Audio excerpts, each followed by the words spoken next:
시각처와 함께하는 생활백서 시간입니다. 지난해 2월 국내에서 처음으로 불면증 인지행동치료법을 모바일 앱으로 구현한 디지털 의료기기가 허가가 돼서요 화제가 됐습니다. 디지털 의료기기란 무엇이고 또 어떤 제품들이 있는지 알아보도록 하죠. 식품의약품안전처 의료기기정책과 이여인 사무관 전화 연결합니다. 사무관님 안녕하세요. 네, 안녕하세요. 식약처 의료기기 정책과에서 디지털 의료 제품 관련 업무를 담당하고 있는 이여인 사무관이라고 합니다. 예, 지난해 2월에 처음으로 디지털 의료기기가 허가됐다고 하는데요. 먼저 의료기기가 무엇이고 그리고 디지털 의료기기는 또 무엇이고 이렇게 두 가지 좀 간략하게 알려주시겠어요? 네. 말씀 주신 것처럼 그 의료기기가 뭔지 먼저 간단히 설명을 드릴게요. 네. 의료기기는 질병의 진단, 치료, 예방 등의 목적으로 사용되는 기구, 기계 등의 제품을 말합니다. 예를 들어서 병원에서 사용하는 엑스레이나 MRI, 내시경 등의 검사용 기기, 또 일상에서 자주 접하실 수 있는 콘택트 렌즈, 보청기, 임플란트, 체온계 같은 제품들이 있습니다. 또 이 의료기기 중에서도 특별히 사람이나 혈액이나 소변 등을 이용해서 검사하는 제품을 체외진단 의료기기라고 하는데요. 예. 그 주변에서 흔히 보실 수 있는 체외진단 의료기기로는 임신진단 테스트기, 코로나19 진단키트, 혈당 측정기 등이 있습니다. 앞서 말씀드렸던 의료기기와 체외진단 의료기기 중에서도 인공지능과 같은 첨단 디지털 기술이 적용된 제품이 바로 디지털 의료기기입니다. 아마 정의를 말씀드려도 잘 이해하기 어려우실 텐데요. 예.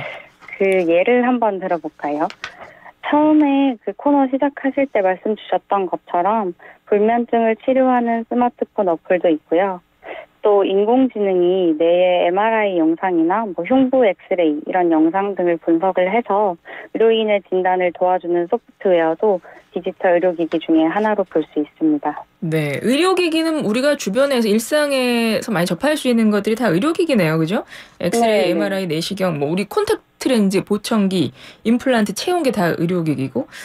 네, 맞습니다. 예, 근데 디지털 의료기기는 거기에 인공지능의 어떤 첨단 디지털이 활용된 그걸 네. 디지털 의료기기라고 이해를 하면 되겠네요.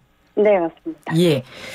근데 이 디지털 의료기기 말고 디지털 의료 제품이라는 것도 또 있더라고요. 네. 이건 또 어떻게 다른 건가요?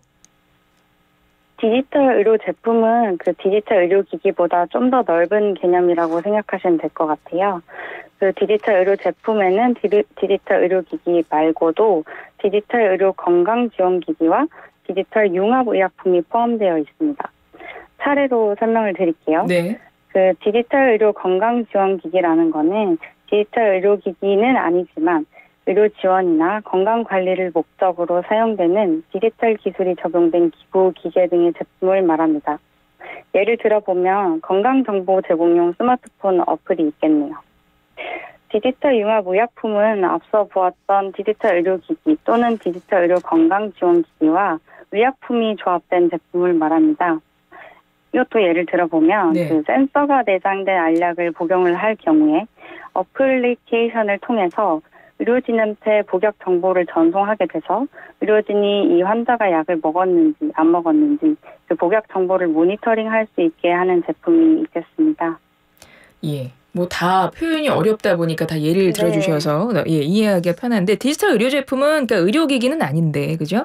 디지털 기술이 적용된 기계, 네, 디지털 기구. 의료 제품은 네. 그 디지털 의료기기도 포함하고 네네네.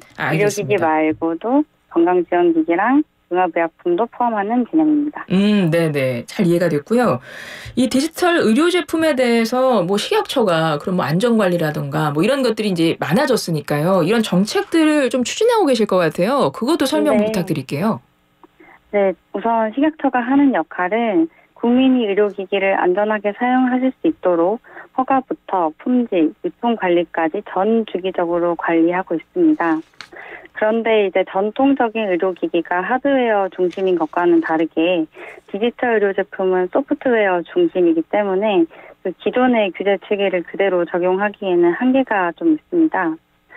특히 이제 그 특성을 좀 살펴보면 디지털 기술의 발전 속도가 빠르기 때문에 그 제품의 개발이나 배포가 빈번하게 이루어지고 또 그 네트워크나 클라우드 환경에서 사용되기 때문에 사이버 보안적 측면을 고려해야 되기 때문입니다.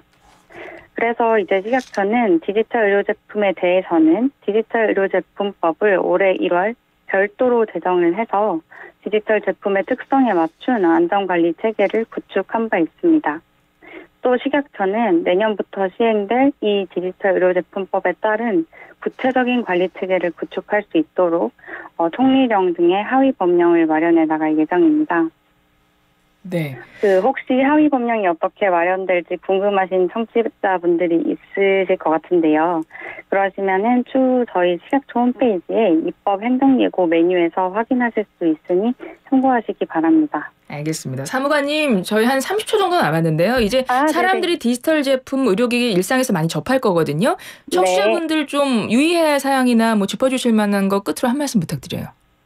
네. 디지털 의료제품 관련은 아니지만 청취자분들께서 도움되시는 정보 하나 알려드리겠습니다. 그 청취자분들이 쓰고 계시는 의료기기, 허가를 제대로 받은 제품일까 궁금하실 텐데요. 식약처에서 허가받은 의료기기는 제품의 포장 박스나 제품 표면에 의료기기라는 문구와 함께 허가번호 등이 기재되어 있습니다. 네. 그래서 인터넷 포털 사이트에서 의료기기 안심 책방이라고 검색하신 후에 확인하신 허가번호나 업체 정보를 검색하시면 이 제품이 허가받았는지 확인을 하실 수 있습니다. 알겠습니다. 식품의약품안전처 의료기기 정책과 이여인 사무관이었습니다. 고맙습니다. 네, 감사합니다.